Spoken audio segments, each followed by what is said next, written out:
ஏன் அனுமதி கொடுத்த? அப்போ அனுமதி கொடுத்தா இது அப்படியே கொலாப்ஸ் ஆகட்டும், விஜய்க்கு ஒரு முற்றுப்புள்ளி ஆகட்டும். இது எல்லாமே இப்போ நீங்கள் திருச்சியில் ஆரம்பித்து கரூர் வரை அரசு இந்த கூட்டத்தை கட்டுப்படுத்துவதற்கோ இந்த கூட்டத்தை மக்களை காப்பாற்றுவதற்கோ எந்த முயற்சியும் எடுக்கலை. சிஎம் ஆஃபீஸ் தான் எடுக்கலை. அமைச்சர்லாம் வந்து அழுதாங்க. ஆமாம், அழுகலைன்னா ஓட்டு கேட்டு போகும்போது இப்போ இவங்க அழுகணும், உண்மையாகவே அழுகணும். நீங்கள் விஜயுடைய திருச்சி சுற்றுப்பயணத்திலிருந்து கரூர் வரை அரசினுடைய எந்த தலையீடுமே இல்லை.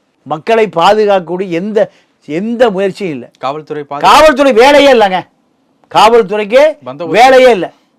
பந்தோபஸ்தே கொடுக்கல. கூட்டமே நடத்தாதேன்னு முடிஞ்சு போச்சு.